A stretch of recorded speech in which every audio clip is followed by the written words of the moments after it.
Hola, fraternal saludo para todos.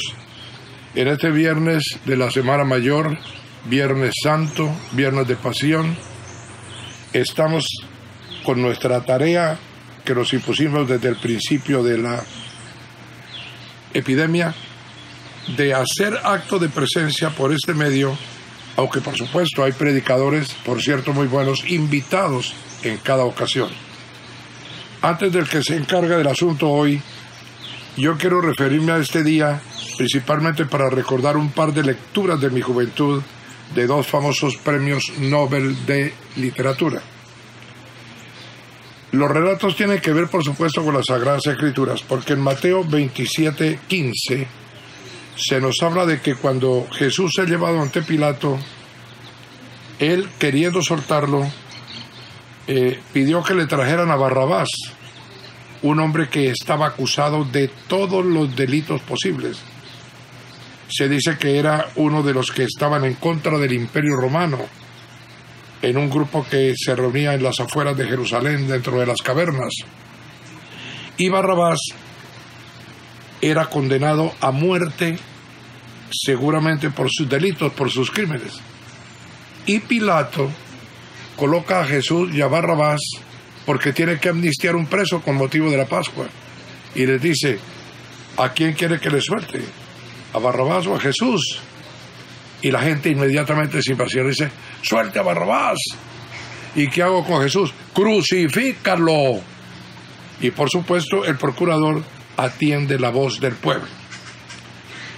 Lo interesante es que Parlagervitz, un famoso premio Nobel de literatura escandinavo, discípulo directo y personal de Søren Kierkegaard, el gran existencialista cristiano de esa misma región del mundo, escribe su obra Barrabás, una novela que le hizo ganar el premio Nobel. Voy a tratar de resumirla. Se volvió después película con Anthony Quinn como protagonista. Él dice que Barrabás, en su imaginación literaria, ve que Jesús es crucificado al día siguiente en el Calvario, y él no lo puede creer. Pero este hombre que no ha matado una pulga, que no ha hecho nada malo, que no ha hecho una mentira, lleno de bondad, lleno de amor con todas las personas, se va a la muerte, y yo, que he cometido tantos crímenes, quedo libre. No es posible que esto suceda.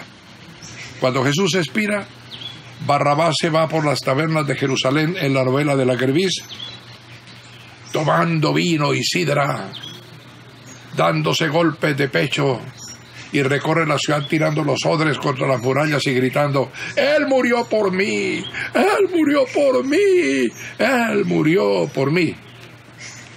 Pocos días después, cuando ya ha pasado toda la historia, Barrabás decide volver a las andanzas en la novela de Parlagervitz, y se va a buscar el grupo de guerrilleros del que él hacía parte como comandante para tomar otra vez el mando. Sin embargo, ya tenía un reemplazo. Y en la novela el reemplazo le dice, no señor, usted ya terminó su cosa, está libre, ahora el que mando soy yo. Cualquier parecido con personas o hechos reales no es una coincidencia. Entonces Barrabás mata al hombre en las afueras de Jerusalén. Pero una guardia romana que pasaba lo toma infraganti, lo vieron matarlo, lo capturan y se lo llevan al procurador. Entonces Poncio Pilato se reúne para hacer un juicio público al estilo del derecho romano. Dice, antecedentes, y le muestran que Barrabás había sido ese guerrillero contra el Imperio Romano, que había cometido tales y tales y tales crímenes, pero que además había sido indultado de la pena capital cuando murió Jesús de Nazaret. Y entonces él, interpretando el Imperio Romano en su legislación bastante perfecta, dijo, el derecho romano dice claramente que cuando alguien ha sido perdonado de la pena capital, nunca más puede volver a ser condenado a la pena capital. Aunque tú deberías ir a la cruz, quedas perdonado, estás libre, no debes nada. Me acuerdo que en la película de Anthony Quinn hace una escena tremenda crispa los puños, alza la vista al cielo y dice: carpintero, tomaste mi muerte, me diste tu vida. ¿Qué voy a hacer contigo, carpintero?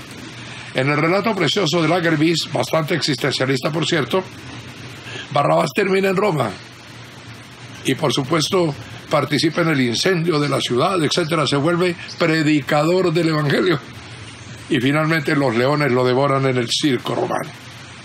Pero la teoría o la tesis de Paul Lagerbees, que es muy propia de su estilo literario luterano, profundo, protestante, es muy sencilla. Barrabás no es un hombre, Barrabás es el hombre. Barrabás nos representó a todos. Nosotros como Barrabás, lo único que mereceríamos era cadena perpetua en el infierno. Pero no estamos allí porque aquel que murió por Barrabás, murió también por todos nosotros. Y en el Calvario, cuando dijo: Padre, perdónalos porque no saben lo que hacen, cubrió todos nuestros pecados con su sangre. Bueno, entonces también el viernes hay otra historia y está en la Biblia, en Lucas 23:39. Hay dos ladrones que son subidos al monte Calvario para que mueran también en la cruz al lado de Jesús. Conocemos bien la historia. Uno se la pasa increpándolo, echándole vainas al Señor, ¿no? Insultándolo. El otro, que está arrepentido, le dice: Jesús, acuérdate de mí en tu reino. No dice la palabra de Dios que Jesús le dijo: a ver, échame toda la historia de tu vida en una confesión auricular, a ver si te puedo poner unas penitencias y perdonarte. Tampoco le dijo: prepárate para la próxima reencarnación. Menos le dijo tampoco: bueno, yo te voy a perdonar, pero vas a estar un largo tiempo en el purgatorio, en las llamas. Lo único que dice la palabra es lo que es real. Es por la fe, es por confesar a Jesucristo que somos salvos. El Señor solo le dijo: hoy mismo estarás conmigo en el paraíso. Y entonces eso me recuerda otra cosa que quisiera compartir con ustedes. Aquí es simplemente de un poeta colombiano, Enrique Álvarez Henao, de la época de la gruta simbólica, que era una mezcla de romanticismo con modernismo. Y había gente que escribía poesía mística. Él tiene un famoso soneto que se llama Los Tres Ladrones. Lo voy a transcribir, ojalá la memoria no me falle, antes de que venga el sermón en el cual profundizaremos sobre el misterio de un Dios que se hace hombre por amor a nosotros, que es sometido a un juicio criminal, con testigos falsos y calumnias, que lo sientan en el banquillo de los acusados, que le colocan una corona de espinas en la frente para burlarse de él como rey, que le vendan los ojos, que le arrancan la barba, que le escupen el rostro, que lo abofetean, que lo llenan de azotes y lo condenan a la pena capital. Y que después fue condenado a llevar su propio patíbulo hasta el monte de la sentencia final. Y allí, oh misterio de misterios, entregar su vida para pagar con ella lo que nosotros debíamos por nuestros pecados. Jamás olvidemos eso. Enrique Álvarez Henao hizo su famoso soneto Los Tres Ladrones, que voy a recordar. Época fue de bárbaras naciones. El pueblo de rencor estaba henchido, y en el Gólgota, en sombras convertido, de sus cruces colgaban tres ladrones. A un lado, y en furiosas contorsiones, expiraba un ladrón empedernido, en el otro un ratero arrepentido, y en medio un robador de corazones. De luto se cubrió la vasta esfera. El ladrón malo se retuerce y gime, el ladrón bueno en su dolor espera. Y el otro, el de la luenga cabellera, que sufre, que perdona y que redime, se robó al fin la humanidad entera. Pero no puedo olvidar que cuando Jesús llevaba la cruz, llamaron a Simón de Cirene para que le ayudara a hacerlo. Y hay un premio Nobel, este es precisamente Jalil Gibran, en su maravilloso libro El Hijo del Hombre. Gibran es sirio-libanés, maronita, es decir, cristiano de una línea ortodoxa. Y él pone en su libro a hablar a todos los que conocieron a Jesús, como si estuvieran testificando. Y mire lo que dice Simón de Cirene en la obra de Gibran. Iba a mis campos cuando lo vi cargando la cruz y seguido de una gran multitud. Me fui entonces detrás de él. Su carga lo obligó a detenerse varias veces porque ya estaba exhausto. Un soldado romano se me acercó y viéndome robusto me dijo que le ayudara a cargar la cruz. Era pesada porque estaba hecha de madera de álamo empapada de las lluvias del invierno. Y Jesús me miró. El sudor de su frente le caía a la barba. De nuevo me miró y me dijo: ¿así que tú también estás tomando esta copa? Entonces, de cierto habrás de tomarla conmigo hasta la consumación del tiempo. Diciendo estas palabras, me puso la mano en el hombro. Y así caminamos juntos hasta el monte de la Calavera. Pero yo ya no sentía el peso de la cruz. Solo sentía la mano de Jesús en mi hombro. Oiga, esta última imagen, ya no sentía la cruz, sino la mano de Jesús sobre el hombro, resume la esencia de la redención.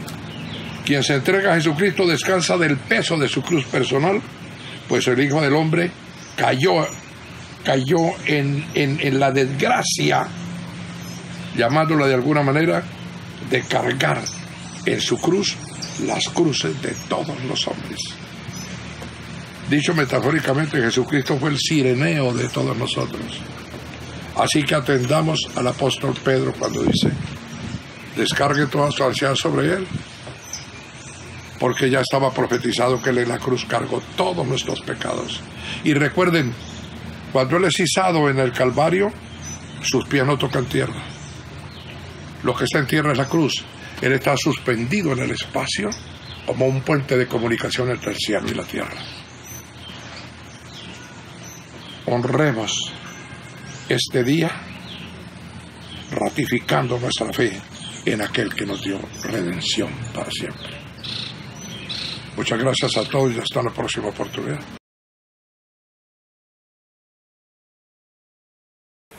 Hola, buenas tardes, ¿cómo han estado? Bueno, qué lindo tener esta oportunidad para poder compartir otro mensaje de la palabra de Dios y sobre todo en esta Semana Santa, conocida Semana Mayor, donde estamos recordando todo lo que ocurrió en la última semana del ministerio terrenal de Jesucristo. Vamos a ir a Juan capítulo 19, en el verso 30, por favor. Hoy estamos recordando qué pasó el Viernes Santo. Te recomiendo escuchar los mensajes anteriores donde vimos qué pasó obviamente el día jueves, lo que es y representa también el domingo de Ramos, conocido así, cuando Jesús llegó a Jerusalén. Juan capítulo 19, en el verso 30, el día jueves, recordemos un poquitico lo que vimos ayer. Jesús lo que hizo fue celebrar la Pascua, celebrar la cena con sus discípulos, que es la celebración de la libertad de la esclavitud a una vida libre. Es también la institución de la cena, como debemos recordar que Jesús fue a la cruz, derramó su sangre por nosotros. Jesús lava los pies de sus discípulos en un ejemplo de lo que es una vida de perdón, una vida de servicio. Finalmente, después de las enseñanzas de Jesús sobre el enviar el Espíritu Santo, la importancia de la oración, Judas traiciona a Jesús y Jesús es tomado preso. Allí termina el día jueves. Vamos a ir Juan 19, en el verso 30, por favor. Al probar Jesús el vinagre, dijo: todo se ha cumplido. Luego inclinó la cabeza y entregó el Espíritu.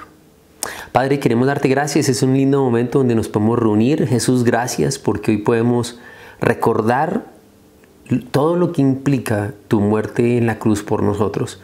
Háblanos, reafirma, Señor, cada vida lo que te pido. Gracias, Señor, por traer sanidad, por traer restauración, Dios. En el nombre de Jesús. Amén. Bien, ¿qué pasó el Viernes Santo? Pues estábamos recordando que Judas entrega a Jesucristo y Jesucristo, antes de tocar los puntos que quiero desarrollar, va ante diferentes autoridades. Primero lo llevan al sumo sacerdote, porque recuerde que el sumo sacerdote es el que se encarga de los asuntos de los judíos. Allí el sumo sacerdote lo escucha, pero Jesús también es llevado ante el Sanedrín. Es ese consejo de ancianos que tratan el caso. Incluso allí, dentro de la conversación que hay en el Sanedrín, hace una pregunta tremenda. Le dicen a Jesús: ¿acaso eres tú el Hijo de Dios? Pero como los judíos no pueden tomar decisiones con relación a emitir juicios de muerte, Jesucristo es enviado a Pilato. Y Pilato analiza el caso, pero también, como el caso es tan difícil, él lo lleva a Herodes. Herodes, conocemos bien quién es este personaje, pero finalmente Herodes tampoco decide y el caso vuelve a Pilato. Y todos recordamos cómo Pilato finalmente lo que hace es maltratar a Jesús y llevarlo a la cruz. Esto nos da paso al primer punto que he llamado diferentes actitudes. En Lucas capítulo 23, del verso 39 al 43. Lucas 23, 39. Uno de los criminales allí colgados empezó a insultarlo. ¿No eres tú el Cristo? Sálvate a ti mismo y a nosotros. Pero el otro criminal lo reprendió. ¿Ni siquiera temor de Dios tienes, aunque sufres la misma condena? En nuestro caso el castigo es justo, pues sufrimos lo que merecen nuestros delitos. Este, en cambio, no ha hecho nada malo. Luego dijo: Jesús, acuérdate de mí cuando vengas en tu reino. Y Jesús le contesta: te aseguro que hoy estarás conmigo en el paraíso. Y antes de hablar de la reacción de estos dos malhechores, recordemos algunas otras reacciones. Uno, está la reacción de Pedro. Aunque Jesús le dijo a Pedro: Pedro, tú me vas a negar. Y Pedro dijo: no, Señor, yo voy a ir contigo hasta donde sea. Cuando a Jesús lo toman preso, Pedro lo sigue de lejos, se une a una fogata. Y allí es cuando Pedro dice: yo no conozco a Jesús, yo no soy un cristiano, no sé de qué me estás hablando. La ventaja es que Pedro, más adelante, después de que Jesús resucita, el Señor lo restaura. El pueblo toma otra actitud, y es que prefiere a Barrabás. Hay la posibilidad por la festividad de soltar a una persona, pero el pueblo, incitado por los dirigentes, lo que hace es liberar a Barrabás. Y me gusta mucho cuando uno analiza a Barrabás, y el pastor Darío cita mucho este caso, cómo Barrabás nos representa a nosotros. Barrabás es ese hombre que está a punto de morir, pero de un momento a otro se salva. Y como siempre, quisiera recomendarte que vayas a los programas Hechos y Crónicas Televisión. Allí están los cuestionarios del pastor Darío, donde vas a encontrar material muy importante. Te lo recomiendo, no solo en la página de la iglesia, sino, repito, en la página de nuestro programa Hechos y Crónicas TV vas a encontrar, busca los cuestionarios. Judas, ¿qué hace? Otro de los casos, Judas finalmente se suicida. Algunos dicen que Judas no entendía finalmente la dimensión de lo que él estaba haciendo. La esposa de Pilatos habla con Pilatos y le dice: yo anoche tuve un sueño muy fuerte, es mejor que no te metas con Jesús, pero él no le hace caso. Finalmente Pilatos se lava las manos, entrega a Jesús, y cuando Jesús está siendo crucificado, los soldados y la multitud se cuestiona mucho. Definitivamente la muerte de Jesús no es cualquier cosa. Pero hablemos de los dos malhechores, los dos criminales que están siendo crucificados al lado de Jesús. El Imperio Romano, la forma como trataba a los malhechores era con la crucifixión. Así como a lo largo de la historia hemos visto la horca, la silla eléctrica, los romanos era a través de la crucifixión. Es decir, Jesús está siendo tratado como la peor escoria. Hay dos personajes al lado de él. Miremos la reacción de uno de ellos. Uno de ellos le dice: ¿no eres tú el Cristo? El Cristo significa Salvador. Sálvate a ti mismo y a nosotros. Es un hombre que se burla. Y es una actitud tristemente muy normal hoy en día. La gente se burla de la iglesia, se burla de la fe. La gente no entiende lo que es el concepto de pecado. Aunque este hombre está a punto de morir, aún a punto de morir, se burla de Jesús. Y por eso su amigo le dice: ¿ni siquiera temor de Dios tienes, aunque sufres la misma condena? Y el mundo entero está bajo una situación muy difícil. Me gusta Varios teólogos dicen, no podemos considerar esto como un juicio de Dios, pero sí un llamado de atención. Y el tema no es que esto simplemente termine y volvamos a nuestra labor diaria, nuestros trabajos, sino qué ha pasado en nuestra relación con Dios. Hoy la gente se burla del pecado, hoy parece que la verdad se define en algunos estados que es verdad, se coloca a votación, la Corte Constitucional dice si es o no verdad o si no es pecado. Matar un bebé en un aborto, dependiendo de las semanas, si sí o no está bien consumir o no consumir drogas, si sí o no está permitido y es bueno tener relaciones sexuales antes del matrimonio. Esto es un caos. Y esta es la actitud del mundo hoy en día sin Dios. El otro, mire la actitud de él, dice, en nuestro caso el castigo es justo. Sufrimos lo que merecen nuestros delitos. Esto se llama arrepentimiento. Este hombre sabe que lo que está experimentando, las consecuencias, es por sus actos. Y él dice, este no ha hecho nada malo. Y se dirige a Jesús y le dice, Jesús, acuérdate de mí cuando vengas en tu reino. Ojo lo que este hombre hace. Él sabe que Jesús es rey y que viene por segunda vez. Él se ha arrepentido. Y le dice Jesucristo, te aseguro que hoy estarás conmigo en el paraíso. Y estos dos hombres muestran las dos opciones que hay con relación a Jesús. O yo estoy con Jesús o estoy en contra de Jesús. La religión lo que ha hecho es colocar un humo distractor, porque no es importante tanto la relación con Jesús, sino cumplir con los ritos, la religión, pero una relación personal con Jesucristo. Y lo más importante es la relación personal con Jesucristo. Y cuando estamos hablando de las diferentes actitudes, ¿cuál es la tuya con relación a Jesús? El segundo punto, ¿qué pasó el Viernes Santo? Es la crucifixión y muerte de Jesucristo. En Lucas 23, ahora estoy en el verso 44, dice, desde el mediodía hasta la media tarde, toda la tierra quedó sumida en la oscuridad, pues el sol se ocultó y la cortina del santuario del templo se rasgó en dos. Entonces Jesús exclamó con fuerza, Padre, en tus manos encomiendo mi espíritu. Y al decir esto, expiró. Esto es uno de los sucesos más impresionantes de toda la humanidad, porque Dios se hace hombre en la persona de Jesucristo. Nace de una manera totalmente humilde y vive en humildad y en servicio y sin haber cometido pecado, como ya lo vamos a tocar ahorita. Él va y muere de una manera ruin como si fuera hombre. Y esto Satanás ha intentado desvirtuarlo. Muchos han discutido si Jesús murió o no murió, si fue un desmayo. Pero uno de los eventos más comprobados es la muerte de Jesucristo. ¿Qué pasa cuando muere Jesús? Dice que la cortina del santuario se rasga en dos. ¿Cuál es esa cortina? La que impedía que yo entrara al lugar santísimo, a la presencia de Dios. Y por la muerte de Jesucristo, por su crucifixión, es que tú y yo podemos entrar a la presencia de Dios. Y finalmente vamos al punto número 3, la redención. En la segunda carta a los Corintios, capítulo 5, verso 21, por favor.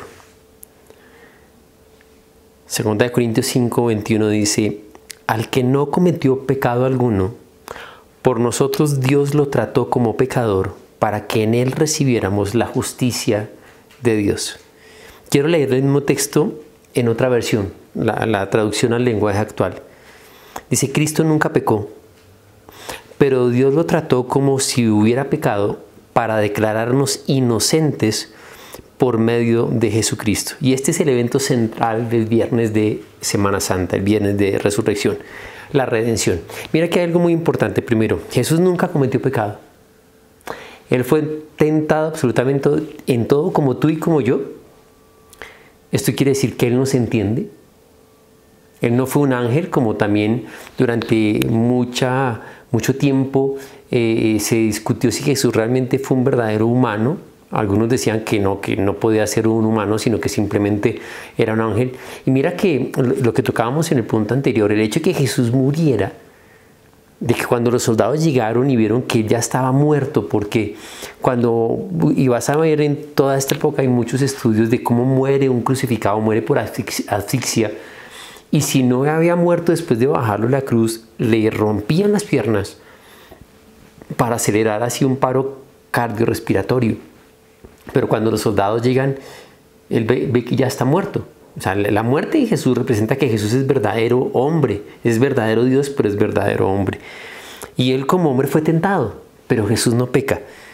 Pero ¿qué es lo que pasa? Que él es tratado como pecador. Y por eso cuando él carga con nuestro pecado, es cuando en una conversación bastante íntima, fuerte con el Padre, dice: Padre, ¿tú por qué me has abandonado? Y es que en ese momento Jesús está cargando todo el pecado de la humanidad. Y claro, cuando está cargando el pecado de la humanidad, el Señor es totalmente santo, santo, santo. Y por eso le dice: ¿por qué me has desamparado? Ahora la pregunta es: ¿por qué Él no comete pecado, pero es tratado como pecador? Lo dice a continuación: para que nosotros podamos ser declarados inocentes, para que recibiéramos la justicia que proviene de Dios. ¿Qué es ser declarado justo? Ser declarado justo es ser declarado inocente. Cuando hay un juicio y finalmente vienen los testigos y se analiza con el fiscal y los abogados y demás, y cuando finalmente el juicio termina y dice: esta persona es justa, esta persona es inocente, los abogados hablan de una cosa juzgada, un hecho juzgado, pues lo que ocurre allí en la cruz es básicamente eso. Él no comete pecado, nosotros sí cometemos pecado. Él es tratado como pecador para que nosotros seamos tratados como inocentes. Y es lo que se llama la justicia que proviene de Dios, que aplica mediante la fe. En Romanos capítulo 3, del verso 21 al 31, por favor, un texto tremendo, que es la justificación para los que creen. Romanos 3:21. Dice: pero ahora, sin la mediación de la ley, se ha manifestado la justicia de Dios, de la que dan testimonio la ley y los profetas. Esta justicia de Dios llega mediante la fe en Jesucristo a todos los que creen.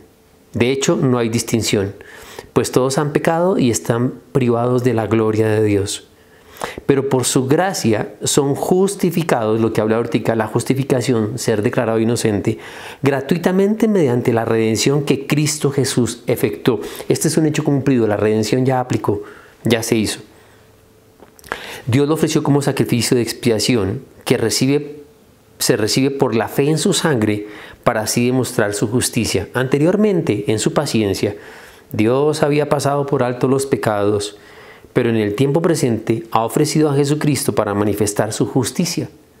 De este modo Dios es justo y a la vez Él justifica a los que tienen fe en Jesús. Y vuelve a insistir, la fe en Jesús. ¿Dónde está pues la jactancia? Queda excluida. ¿Por cuál principio? ¿Por el de la observancia de la ley? No, sino por el de la fe. Porque sostenemos que todos somos justificados por la fe y no por las obras que la ley exige. ¿Es acaso Dios solo Dios de los judíos? ¿No es también de los gentiles? Sí, también es Dios de los gentiles. Pues no hay más que un solo Dios. Él justificará por la fe a los que están circuncidados y mediante esa misma fe a los que no lo están. ¿Quiere decir que anulamos la ley con la fe? De ninguna manera. Más bien, confirmamos la ley. ¿Y cómo es que opera la redención? Mire, en la época de la Edad Media, la Iglesia lo que hizo fue colocar una salvación mediante las obras, con penitencias. Era querer comprar el cielo mediante cuotas.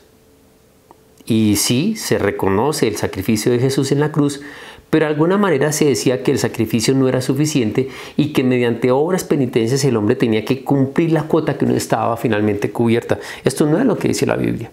De hecho, lo que llevó a la reforma protestante de Martín Lutero fue que en su momento el arzobispo Alberto de Maguncia, que estaba quebrado económicamente, él contrata a un pícaro que es Juan Testel y lo manda a que venda indulgencias.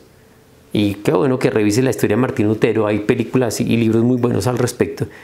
Cómo este hombre llegaba a todos los pueblos y en la plaza se hablaba y decía que había una promoción, y donde se decía que si yo ofrendaba y caía una moneda al fondo de la alcancía, en el momento en que la moneda caía al fondo de la alcancía, si yo ofrendaba por una persona que estaba en el purgatorio, entonces el alma de esa persona pasaba del purgatorio al cielo. Errores doctrinales totales, porque de hecho purgatorio no hay. Lo que está definido, dice la Biblia, es que uno muere una sola vez y después de eso el juicio. Esto no es que yo muero y mi familia me paga misas, hace rezos. La oportunidad de recibir a Cristo está en esta tierra. Es una oportunidad y Dios respeta la decisión que yo tome. Pero entonces Juan Teste llegaba y vendía y decía: hay una promoción. Y claro, la gente cuando piensa que hay familiares suyos que están ahí, no en el cielo, sino por ahí en el purgatorio, pues la gente se volcaba a dar dinero. Eso es lo que observa Martín Lutero.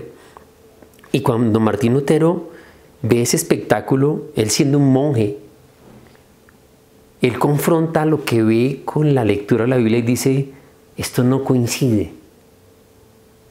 Y mira lo que dice Romanos 10, del 8 al 11. ¿Qué afirma entonces? La palabra está cerca de ti, la tienes en la boca y en el corazón. Y esta es la palabra de fe que predicamos, que si confiesas con tu boca que Jesús es el Señor y crees en tu corazón que Dios lo levantó entre los muertos, serás salvo. Porque con el corazón se cree para ser justificado, pero con la boca se confiesa para ser salvo. Así dice la Escritura: todo el que confíe en Él no será jamás defraudado. Y esto fue lo que entendió Martín Lutero. Y Martín Lutero, si colocamos el ejemplo en el día de hoy, él publica en su muro de Facebook, de Instagram, en su cuenta de Twitter, los puntos en los cuales no está de acuerdo. Todos recordamos esa historia, como la iglesia intenta que Martín Lutero se retracte. Y Martín Lutero saca una frase tremenda, porque Martín Lutero dice: mi conciencia está cautiva a la palabra de Dios. Si ustedes me demuestran mediante la Escritura que estoy equivocado, yo me retracto. De otra manera no podré retractarme. Y finalmente Martín Lutero es excomulgado. Y él, escondido 2 años, donde un amigo, es cuando traduce la Biblia al alemán vulgar para que la gente pueda leer la Biblia, porque antes la gente no podía leer la Biblia. Y esto es lo que entendemos la salvación mediante la fe. Es la redención. ¿Qué es la redención? La redención tiene varias definiciones, hay varias palabras. Está la palabra eutrosis, la palabra agorazo. Es pagar el precio por el rescate de un rehén. El ágora es la plaza central donde se llevaban a cabo los eventos públicos, políticos, donde está el mercado.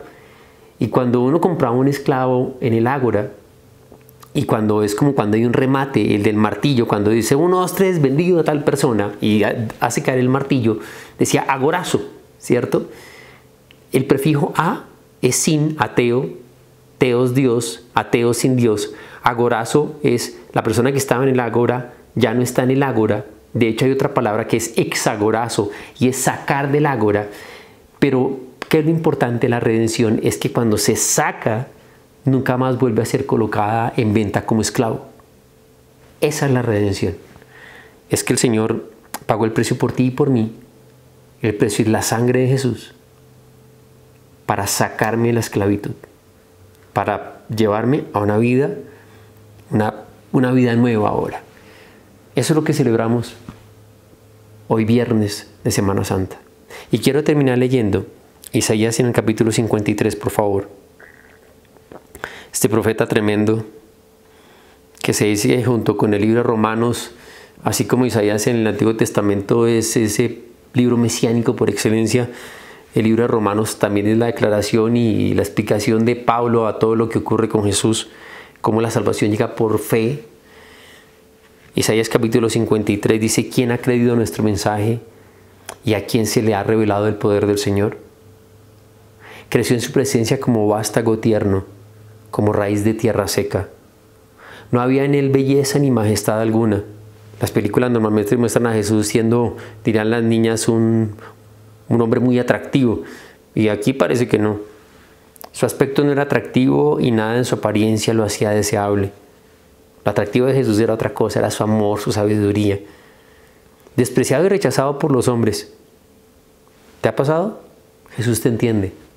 ¿Te han rechazado, te han dejado solo? Jesús te entiende. Varón de dolores, hecho para el sufrimiento. Todos evitaban mirarlo, fue despreciado y no lo estimamos. Ciertamente Él cargó con nuestras enfermedades y soportó nuestros dolores, pero nosotros lo consideramos herido, golpeado por Dios y humillado. Él fue traspasado por nuestras rebeliones y molido por nuestras iniquidades. Sobre Él recayó el castigo, precio de nuestra paz, y gracias a sus heridas fuimos sanados. Esto es un hecho cumplido. Todos andábamos perdidos como ovejas. Cada uno seguía su propio camino, pero el Señor hizo recaer sobre Él la iniquidad de todos nosotros. Maltratado y humillado, ni siquiera abrió su boca. Como cordero fue llevado al matadero, como oveja enmudeció ante su trasquilador, y ni siquiera abrió su boca. Después de aprenderlo y juzgarlo, le dieron muerte. Nadie se preocupó de su descendencia. Fue arrancado de la tierra a los vivientes y golpeado por la transgresión de mi pueblo.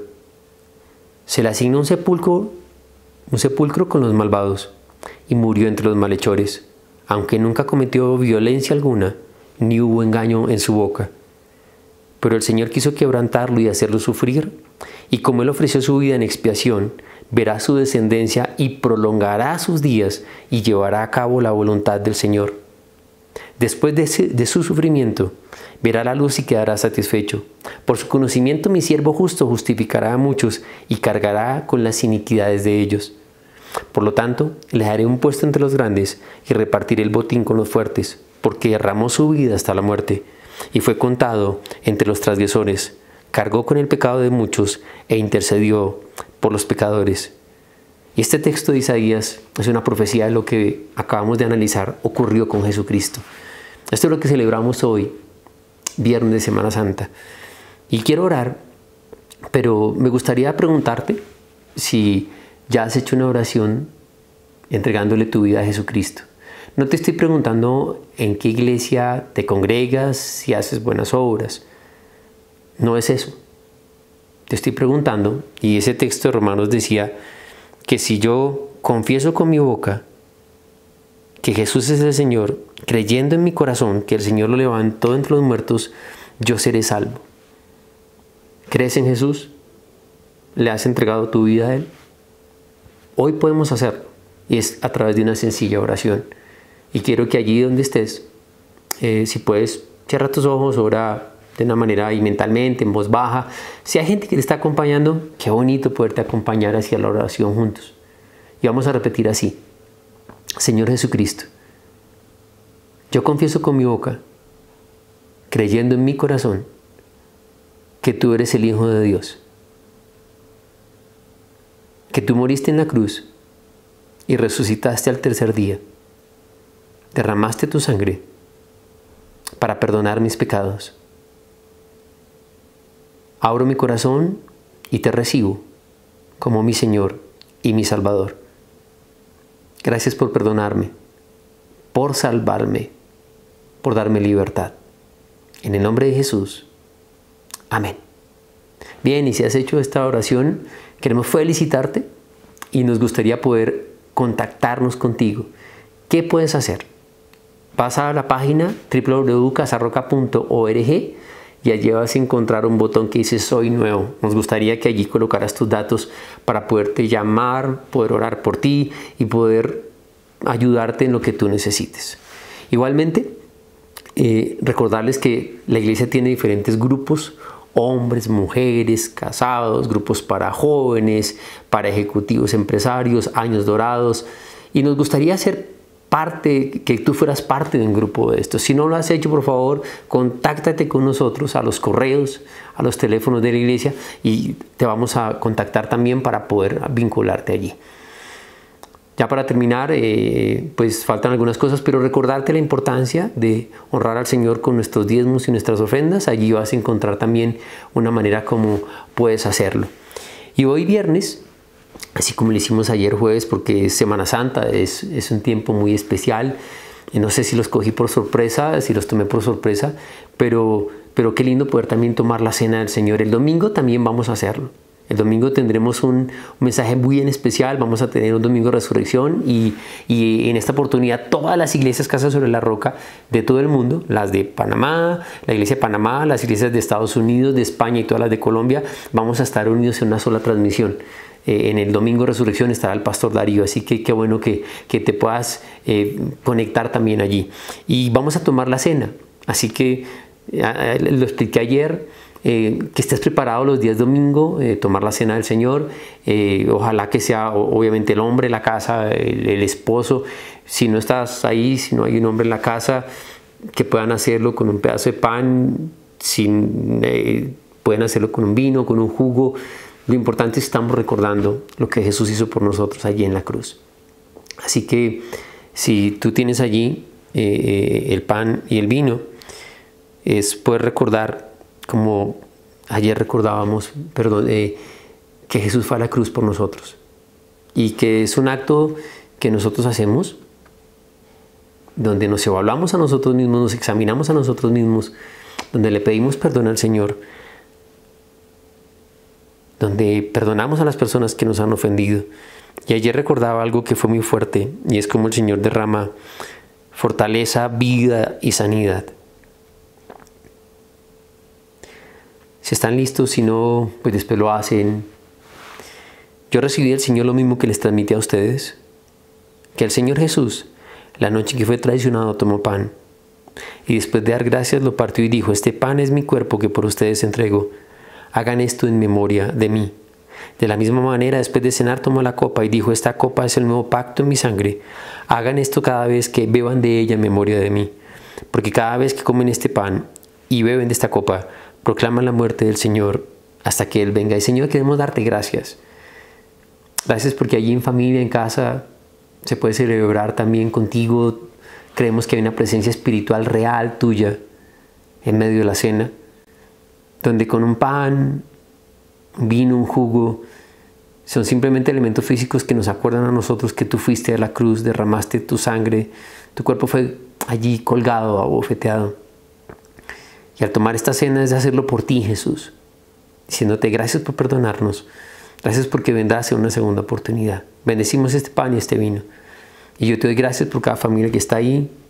Oro por ellos, como oramos, Señor, por el mundo entero, por la sabiduría de nuestros gobernantes, porque traigas sanidad y acabes con todo esto, Señor, pero sobre todo que toques corazones, que sea un nuevo nacer en cada persona, Señor.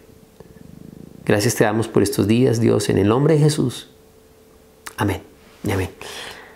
Bien, qué bueno haber compartido este tiempo. Recuerda, este domingo, conectarnos, vamos a tener un lindo mensaje.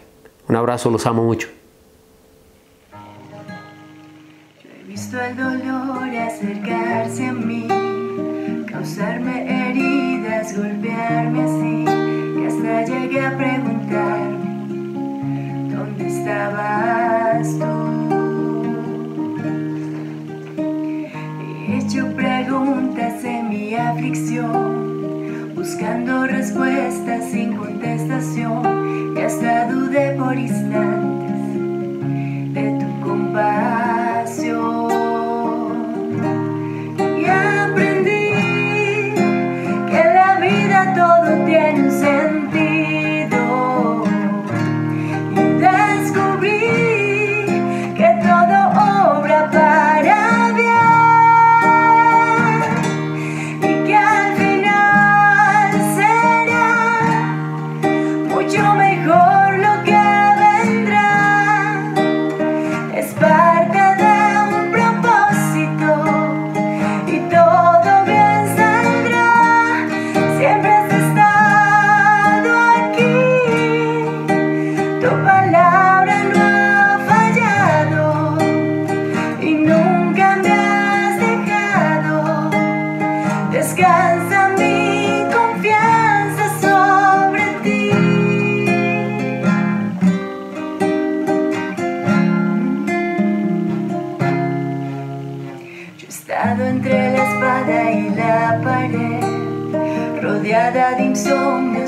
Tras tu silencio solo escuché.